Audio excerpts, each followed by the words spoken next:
Good afternoon, everybody. Welcome to Out of the Box 2020, the healthcare edition, starring the beautiful Miss Janice. How are you doing today, Janice? I'm doing good, actually. Did I introduce myself? You did not. You didn't. Okay, everybody. My name's Dr. John, nurse practitioner, and I'm with Island Direct Primary Care. And here we are. Welcome. Here we are. So it's a chilly day in Florida because, as you can see, Dr. John has his hippie jacket on today, which is amazing. I want it. I want one. It's great. You know, I'm feeling a little hippie today, and I love this jacket. And I actually bought this jacket from a local business during one of the arts and crafts fairs last year. And so I like things that are a little unusual, and so it's bright, it's colorful, and it's Wednesday and it's midweek, and I woke up this morning on time, going to work out, and it was cool outside. It was cold. It was cold, and my big old boxer bow was spooning me, and it was just nice and warm, and I'm just like, you know what, I'm staying in bed. I did the same thing. I'm sitting here in my house, you know, pretending like it's summer outside. It's not summer outside. But so when we get done, I'll go put my jacket back on because, you know, here in Florida, it's freezing. It's about 67. You know, I have friends who are legit in wintry places with like snow and stuff. So, well, my favorite meme today that I saw was, we know the Florida winter's here because it was winter this morning at 6 o'clock, and then like by 10 o'clock it's going to be spring, and then by 1 it's going to be summer, and then by 4:30 it's going to be fall, and so we get all our 4 seasons. Yeah, I'm hoping to go to the pool. Not me. Too cold. I am. I probably won't, but we do have a heated pool, so whatever. Anyway, so enough of that. What we're going to talk about today is the thing nobody wants to talk about, but we're all kind of thinking about it at some level. So I guess there's a new rise in COVID. You know, I don't watch the news. I'm slightly embarrassed to say, but not really, because I made a conscious decision to not watch the news anymore. And I'm just counting on my friends, like if we're invaded by aliens or something like really important, that someone will notify me. I trust my friends far more than I do the media. So, well, some of them anyway. And so anyway, I do know that, you know, the word is that there's a rise in COVID and there are threats that we're going to have another like major shutdown. My right-hand person works remotely, and she lives in Washington State, and the governor there issued an order that you could not gather with anyone outside of your household until December 14th, which essentially means they've canceled Thanksgiving in Washington State, which is unfortunate. And I'm all for, don't get me wrong now, I'm all for being responsible and, you know, all of those things, but come on, like, are you seeing an upsurge in COVID cases here in Brevard? I know you can't speak to the country, but like in your practice, are you seeing something that concerns you? So there's 2 things here. So in my practice, now, you know me, I mean, I have a private practice that is membership based, right? So I have just under 300 subscribers, and so within that, do I see an increase? The answer is no.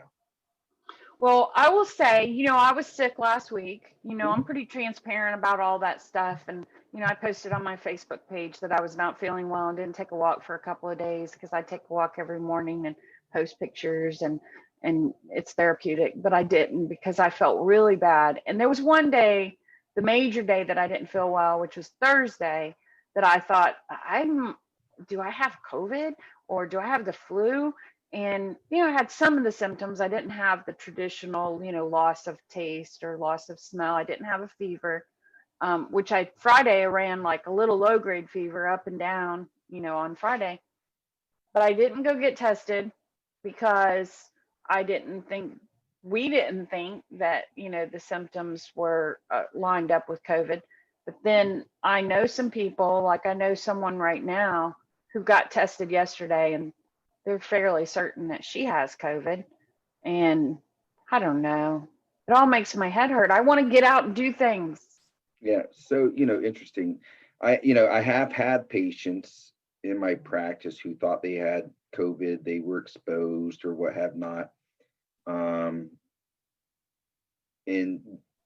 I always talk about, look, common illnesses are still common.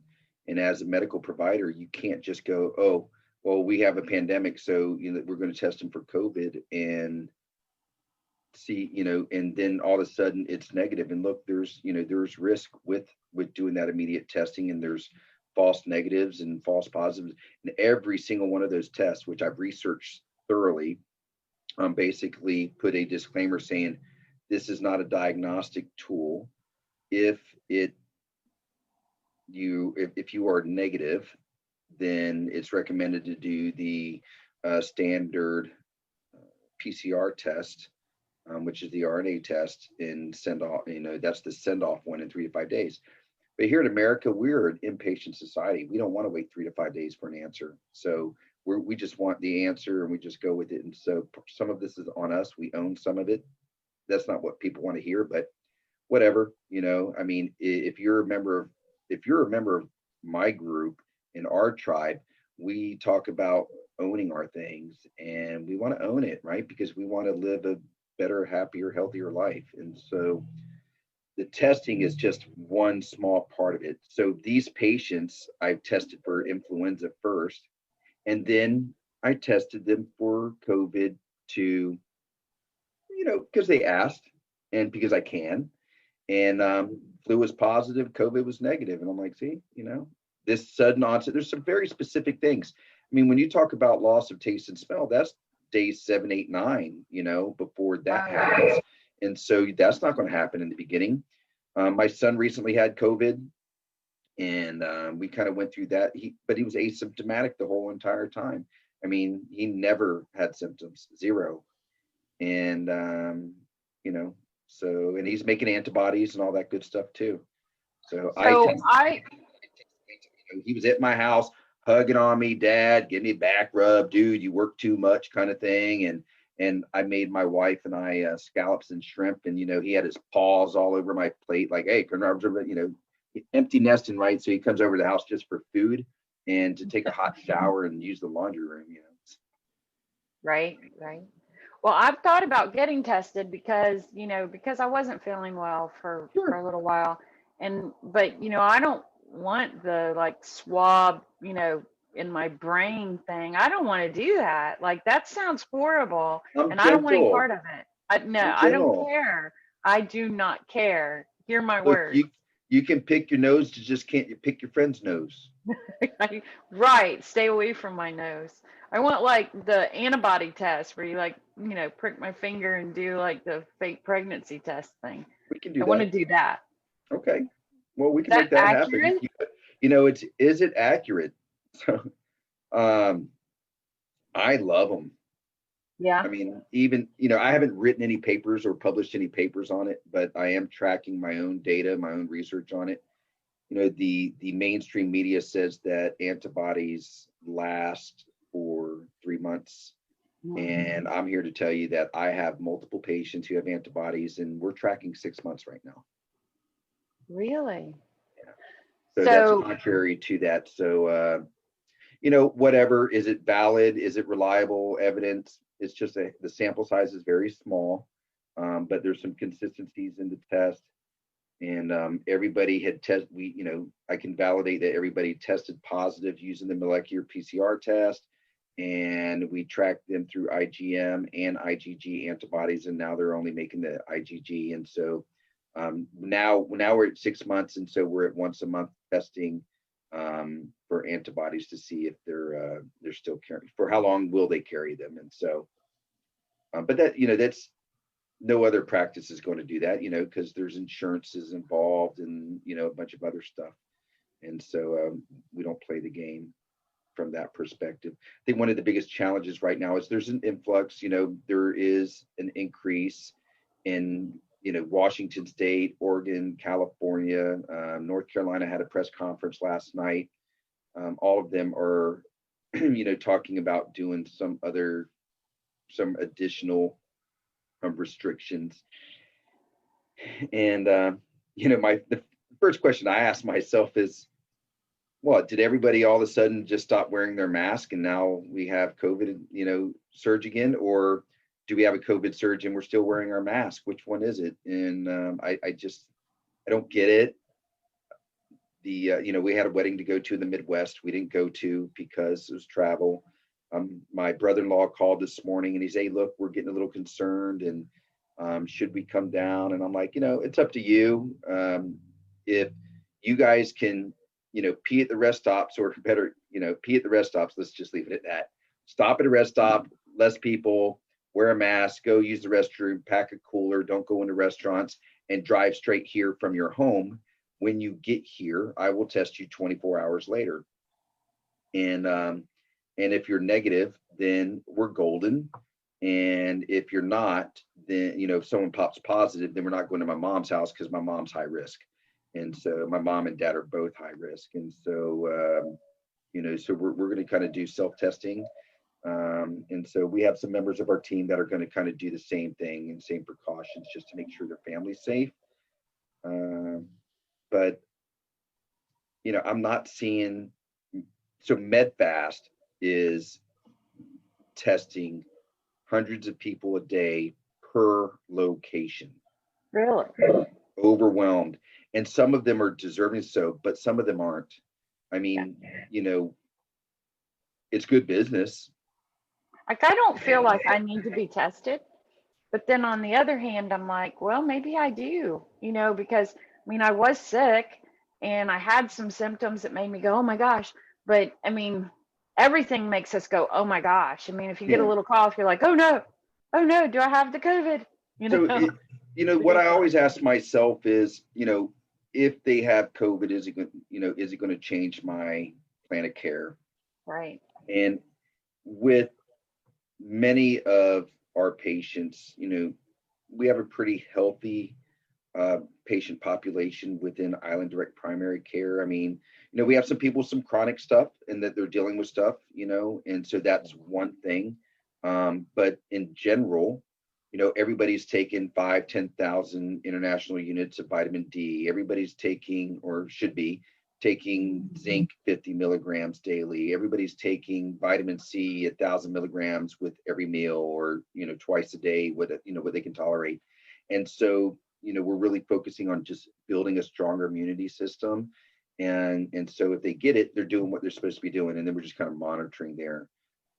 We've had one patient out of all of them end up in the hospital, and the patient had chronic illnesses too and was in healthcare. And so, so it's just kind of a different experience. I don't want to make light of it. I still think influenza is much more contagious or infectious, and compared to the COVID-19 or the SARS-CoV-2 virus. But, that virus is still around. My question is, are we seeing more of it because more testing is becoming available? I get called daily by multiple manufacturers and distributors offering to sell me tests, and wanting to, I can get 1,000, 10,000, 50,000. Some of them want a minimum order of 50,000 or 100,000 tests. What? Right?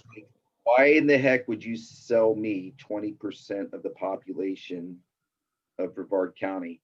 And so, that's insanity. Is the number going up because, we're just, again, we have increased testing. And I'll tell you, so, you look on the news media too about,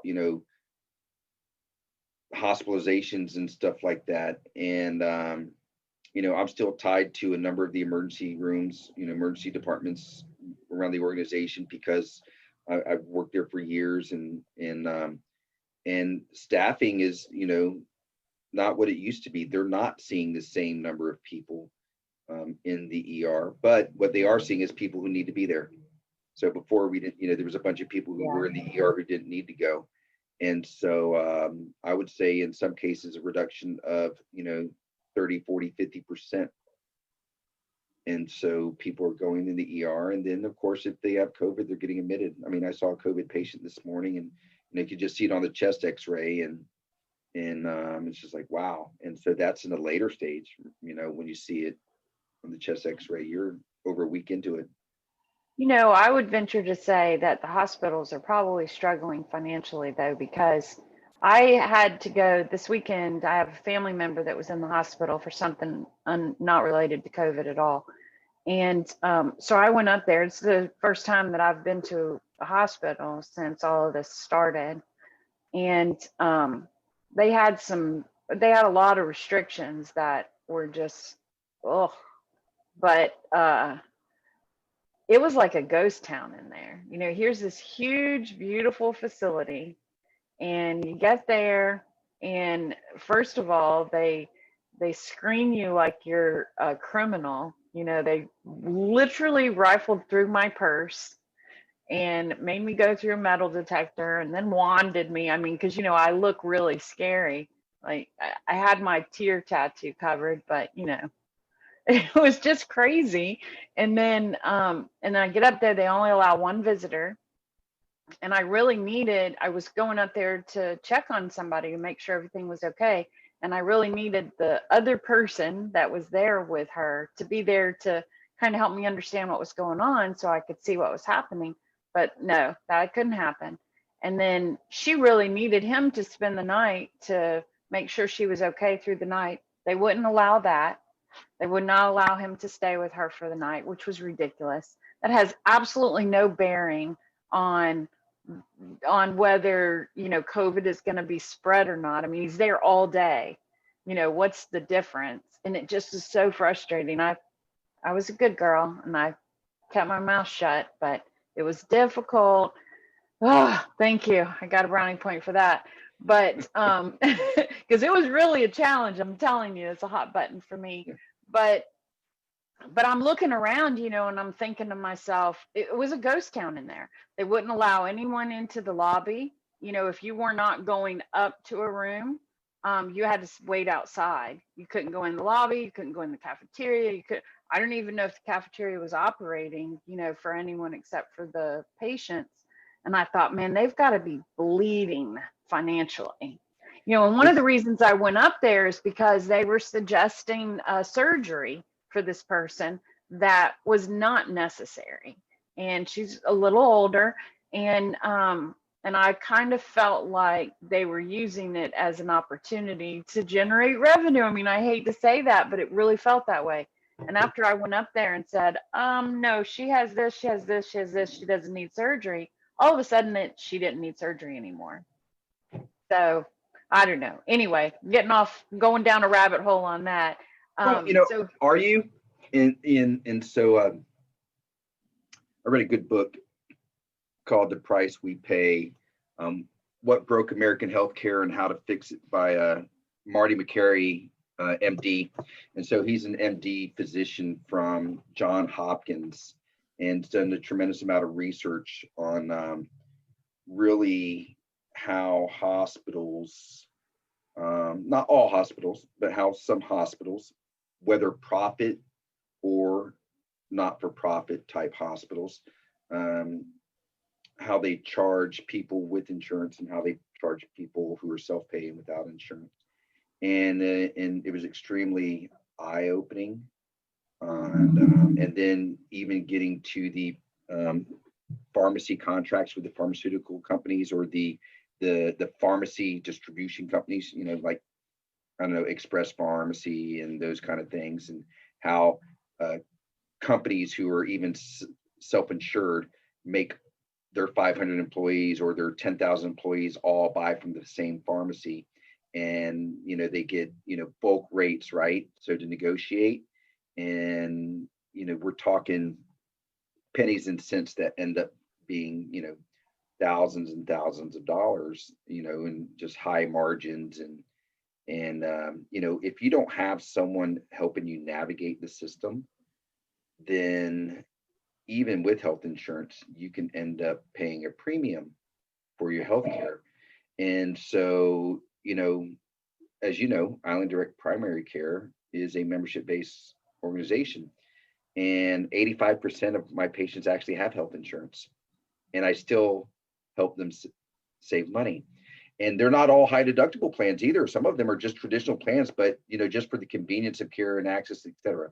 So, but when we get to that, it's amazing. So let's move forward. Let's talk about the pandemic for a quick second.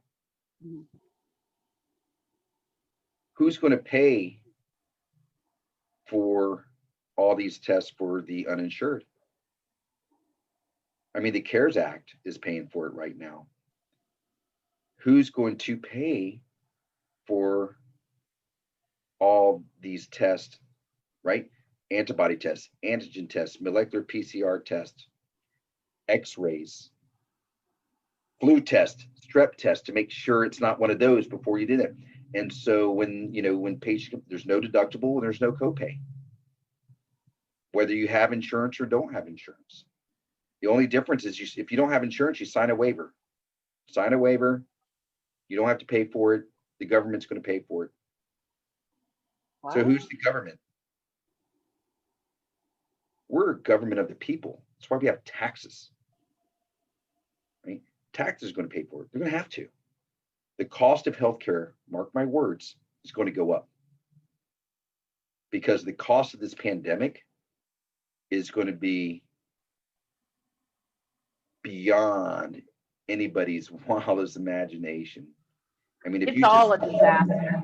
If we look at the cost of care just for diabetes, if we look at the cost of care for coronary artery disease or cardiovascular disease, we look at the cost of care on just those groups, and we're talking in the billions of dollars. Then you throw in something like a pandemic and what that looks like.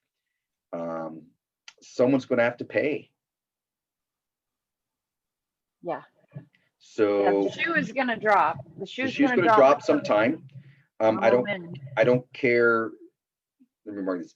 I'm a military veteran. Yes, I care who is leading our government, but I don't care what the government says about this particular topic. And I don't care who got elected, right? So party lines thrown out, right? Mm-hmm. This is going to fall somewhere. Mm-hmm. The cost is going to fall somewhere. And I know where it's going to fall. It's going to fall on the people, Mm-hmm. right? It's going to fall on the people who are currently paying for their healthcare, who's currently paying health insurance. So, from a business perspective, I think this is where direct primary care really makes a lot of sense. It's like, what, if you don't want to absorb all that cost, then find you a high deductible plan, get your direct primary care provider. So you're covered in case you have a major catastrophe like a heart attack, a stroke, you get a car accident, make sure you're covered in the hospital, and then find a direct primary care practice near you and partner with them so that they can help you save money on your health care. And so when you think about those things, then it won't be nearly as bad. Here's the interesting thing: there are organizations out there, most of them are cost sharing, health cost sharing organizations, who say, look, if you have a direct primary care provider, we're going to give you a discount. Nice. Right. And so they know that the direct primary care provider is actually going to work to save you money. And the only way we can do that is by keeping you healthy and focusing on your health. That's right. So, it's kind of a win-win for everybody. And so it'll be really interesting to see the dynamics that start to come to play as the bills start coming into the government on who's going to pay for these tests and stuff. The tests aren't cheap. I know. Yeah. Well, I think it's going to be interesting to see how it all plays out. I'm not a huge conspiracy theorist. I don't really like conspiracy Not a theories in huge one, a little general. one. I'm a little one. I am a little one. There are some things, in any conspiracy theory, I can usually find something to go, yeah, okay, I get that. And then other things to be like, come on now, hold on. But Sounds like I I research. can I can debate, both sides of most any subject. But one thing consistently I do say is always follow the money.